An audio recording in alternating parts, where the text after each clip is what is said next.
অ্যাডিলেডে ১০ উইকেটে লজ্জার হার ভারতের। আগের দিনের ৫ উইকেট খুইয়ে ১২৮ রান স্কোরবোর্ডে নিয়ে খেলা শুরু করে ভারত।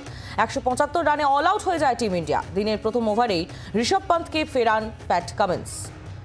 অ্যাডিলেডে ১০ উইকেটে লজ্জার হার ভারতের। আগের দিনে ৫ উইকেট খুইয়ে ১২৮ রান স্কোরবোর্ডে নিয়ে খেলা শুরু করে ভারত। ১৭৫ রানে অল আউট হয়ে যায় টিম ইন্ডিয়া। দিনের প্রথম ওভারেই ঋষভ পন্থকে ফেরান প্যাট কামিন্স। অ্যাডিলেডে পিঙ্ক বল টেস্ট, লজ্জার হার ভারতের।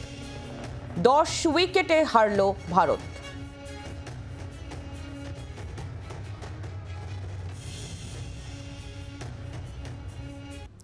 ,১৭৫ রানে অল উইকেট হয়ে যায় প্রথমেই ভারত।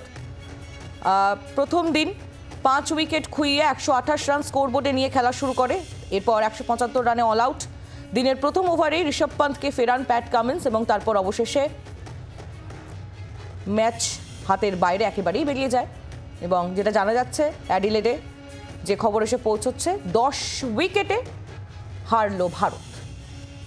পার্থের যে কামব্যাক সেটা আর অ্যাডিলেডে হলো না। কথা বলবো, অর্কদীপ্ত মুখোপাধ্যায় আমাদের প্রতিনিধি রয়েছেন আমাদের সঙ্গে। অর্কদীপ্ত, পার্থে যে দুরন্ত কামব্যাক ভারত করেছিল সেটা আর অ্যাডিলেডে হলো না। পিঙ্ক বল টেস্ট নিয়ে যে ভয়টা ক্রিকেট প্রেমীরা পাচ্ছিল ভারতের, সেটাই হলো। একেবারেই তাই। লজ্জার হার ভারতের। মাত্র সোয়া দুদিনে ভারতের এই টেস্ট হার, এবং অ্যাডিলেডে ১০ উইকেটে ভারতকে হারিয়ে সিরিজ ১-১ করে সমতা ফেরালো অস্ট্রেলিয়া।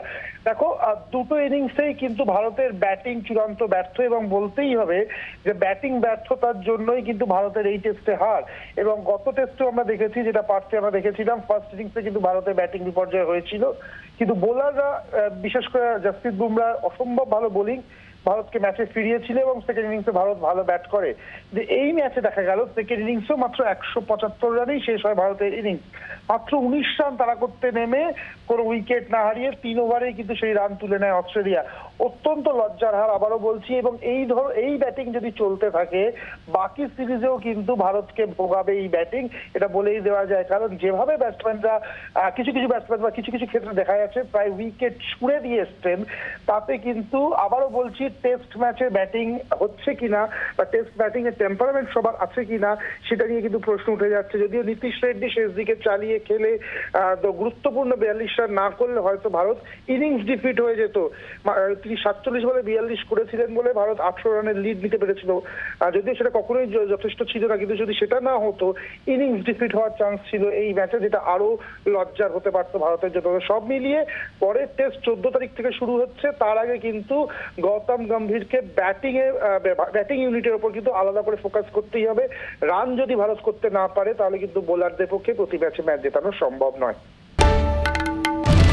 বাংলার আওয়াজ, বাঙালির আবেগ, জি ২৪ ঘন্টা।